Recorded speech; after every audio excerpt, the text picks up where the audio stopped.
So this is part 2 of the show. I had a maximum file size on my phone, which is 4 GB, which I didn't realise I'd reached until suddenly a thing came up and said we've reached the maximum file size.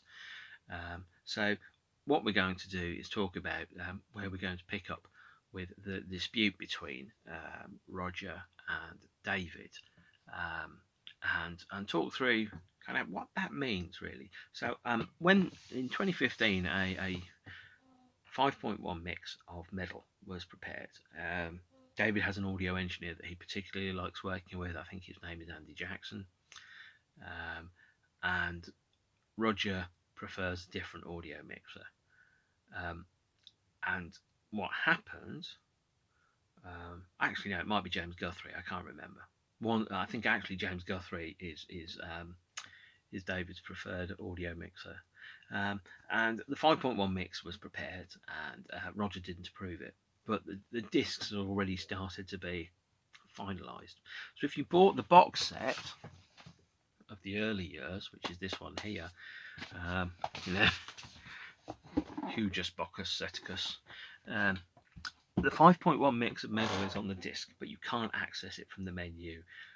You can only extract it using an audio extractor or looking into the root files. Anyway, somebody did it, burnt it onto a disc, and stuck it on there. Now, what we do have is also going to mention this. At this point, Pink Floyd was still releasing singles. That is the Japanese 7-inch single for One of These Days, backed with I think it's Fearless actually. No, it's Seamus. It's backed with. My copy, as you can tell, is significantly beaten up and damaged, which is why it cost me £10 and not £100.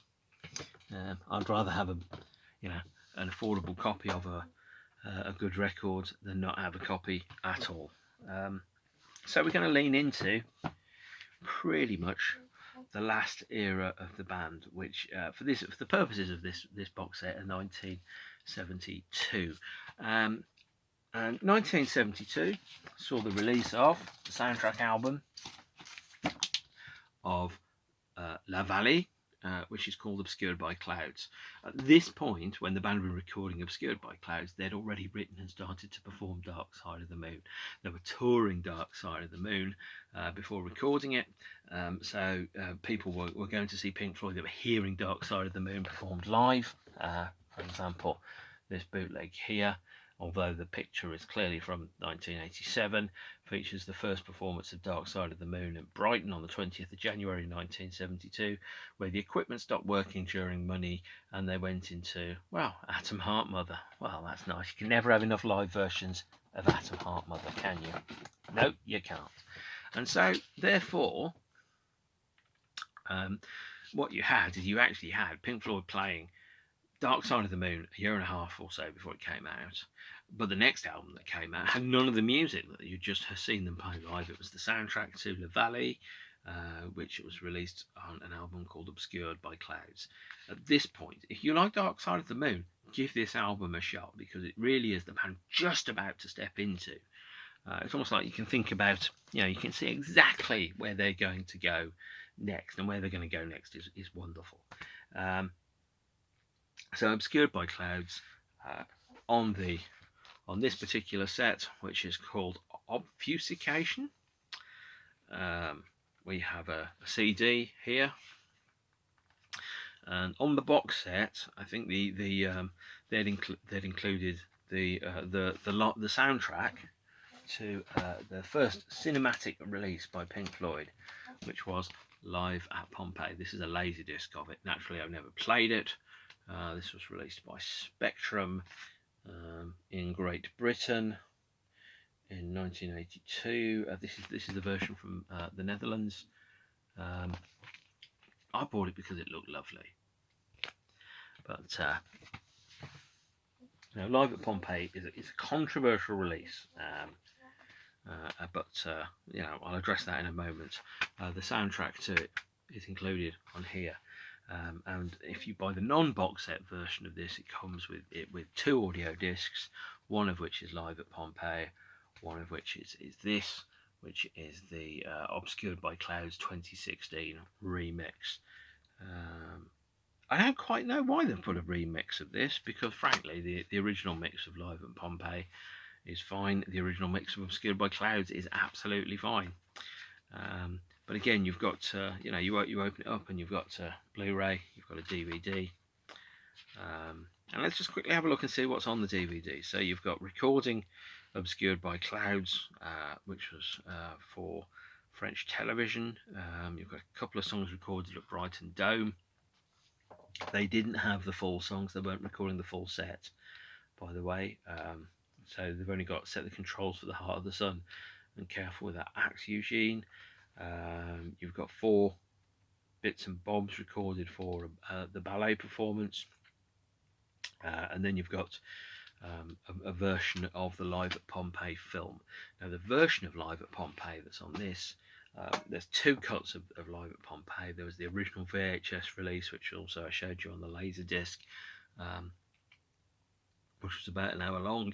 There was an extended director's cut, which was bullshit, with extra CGI of the Pompeii and the Pompeii ruins and spaceships and other bullshit that nobody needed. And what they've done is they've recreated the original theatrical cut on here, but they're still using the visuals from the director's cut, which means the version that's on VHS, the version that's on Laserdisc, is different. And I don't think that exists in any meaningful fashion, certainly not in a digital form anymore. But by 1972, the band had clearly got right into their stride and were absolutely 100% making the absolute right stuff that they needed to make. So that covers the early years. That covers two periods of Pink Floyd. If you buy the box set, you have an extra compendium disc here, which is called Continuation, and very little, if any, of this is on any of the other releases. Effectively, this is a bit of bait. So if you're buying the box set, really you're buying it for this and some other stuff I'm about to show you. And the reason that this is not on there is twofold. I think firstly the quality of the audio on Continuation is not as good as the other releases that you would expect. So on Continuation, for example, you would have fan recordings. So you've got a BBC radio session from September 1967, but the original masters of that recording don't exist. So it's a guy with a tape recorder in 1967 recording the broadcast as it went out live on the BBC. And again, you've got a second radio session in December 1967 and a third radio session in December 1968. So the sound is not amazing on there. What you do have, though, and this is track 17, is you have Echoes live at Wembley 1974, which is not available anywhere else. I think I might touch upon this in the later one, but the Wembley in 1974 show featured prototype versions of tracks off Animals and Wish You Were Here. It featured the whole of The Dark Side of the Moon. The encore was Echoes, and yet for some reason that's not available as a full live album. It's available split over 3 separate box sets in 3 separate chunks. It's your money I'm after, baby, and it's not as if Pink Floyd are short of cash anyway. There's also a track called Moonhead, where Pink Floyd soundtracked the moon landings live and direct as they went out. Again, no memory of it, don't know if it's any good, but the audio on any of these, apart from Echoes, is pretty bad. It's recorded off the radio as it happened. The DVD features some alternate versions, some odd bits and bobs. It's got a film called The Committee, which was the film that they did the soundtrack for. Features 2 Blu-rays, 2 DVDs. The second Blu-ray, the second DVD features the feature films for La Vallée and more, which I don't think these films are in English, and so if they are, they're not using the English language tracks, they're using the original tracks. So like La Vallée is in French. It doesn't have subtitles either, and I think that's part of the licensing deal that they had for it. Zabriskie Point is not on this set. They couldn't license Zabriskie Point. They could only license, I think, La Vallée and more on the grounds that it was part of a really very expensive box set indeed. And then there's some extra, bits and bobs of memorabilia. So what I'm going to say is, in terms of the presentation, pretty much everything I can think of that I know exists that's in releasable quality is on there. Every official recording is available in some form in as good a quality as you could reasonably expect. I do wish that somebody had spent the time and the money to track down the extra recordings from the BBC, but to pay £300 or something for a box set and to have on your extra exclusive CD is recordings that were made by somebody off the radio on the night onto a cassette recorder or a reel-to-reel, it's pretty shoddy. It's, you deserve better. I'm going to get into the packaging now of the early years box set, by the way. There's a hole there. Originally, that was to have a replica of the band's bus in, which is just bloody ridiculous. They later sold the bus separately. Also talked through, there's a extra book that comes in here that has some reproduction memorabilia in it. And also, I give you a tour of this. Also talk through some parts of the set. So we've got a nice wrappy bit of paper. We've got some paper goods. We've got some reproduction singles. And that's okay with me, because although I do wish they had more singles in there. We've got the Arnold Lane 7-inch. We've got the C. Emily Clay 7-inch. We've got Apples and Oranges. We've got It Would Be So Nice. And we've got Point Me at the Sky. Again, apart from the fact that I think the catalogue numbers are different, they're fully faithful reproductions of the original single releases. I do wish the 7-inch of Niall's Song was on there, because that was released, and it was only released in Egypt, and it's always expensive to find, and it wouldn't have cost them that much money, although it probably would have eaten into their profit margins. How dare it. Also, we've got, it would have been quite nice to have had the 7-inch of One of These Days in there, and the 1972 7-inch of Free 4, which is somewhere in here, and I can't remember where I have put it. I'm going to have to find that later on. Also inside the box set are some reproduction bits, bobs.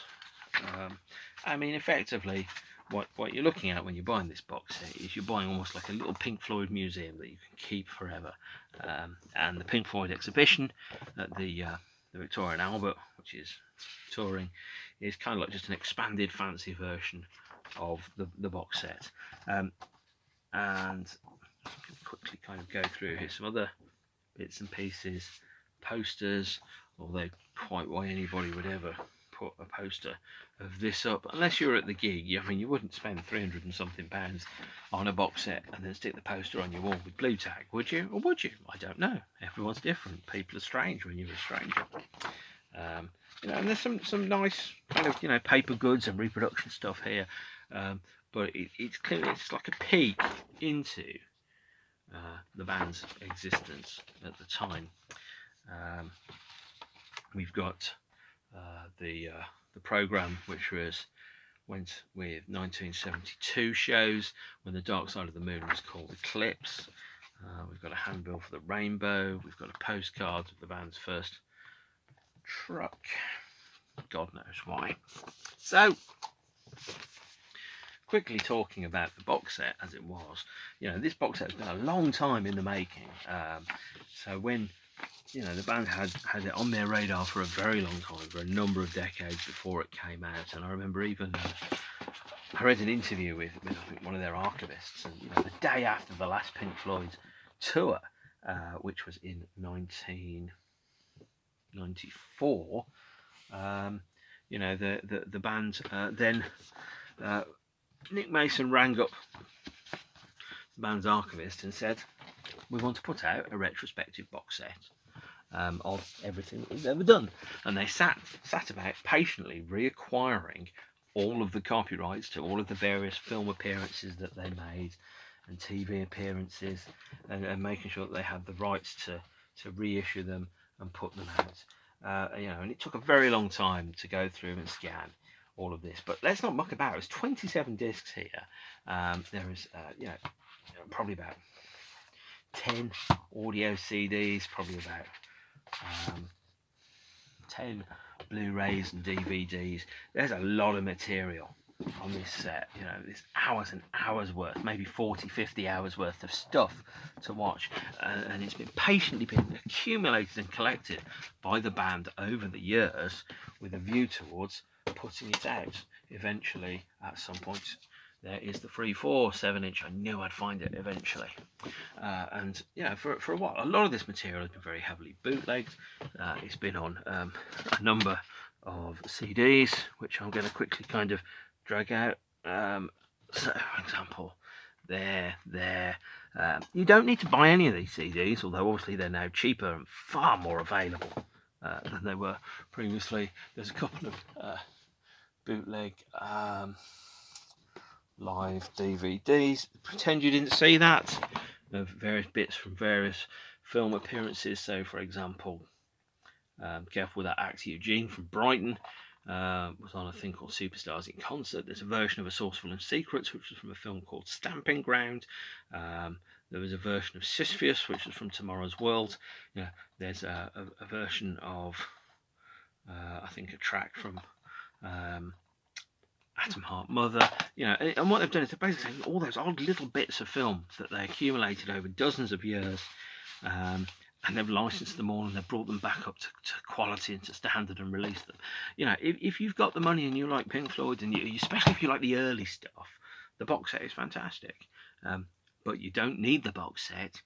You can very easily go and pick up all the band's official studio releases quite cheaply. And I'd stick with those, really. This stuff is for when, this box set is when you're going deep undercover, like deeper undercover than Axel Foley and Beverly Hills Cop 2. And it's really important that you spend your money wisely around that. So we've touched upon the first two parts of Pink Floyd's career. The first part with Syd Barrett, which came to a close around about the end of Saucerful of Secrets, early 1968. And then the experimental 4 or 5 years afterwards, where the band dabbled in art rock, prog, using orchestras, exploring the ideas, road testing their new songs, improvising on stage. Very, very busy band. Recorded an awful lot of material. Some of it just awful, some of it just a lot. And again, not the places to start. If you're getting into Pink Floyd, this is where you go to at the end of your journey. This is not where you start off. You start off with Dark Side of the Moon. You start off with The Wall. You start off with things like the Division Bell. You start off with the compilations and the best of. You work your way into this stuff, and it's very, very rewarding. If you like it.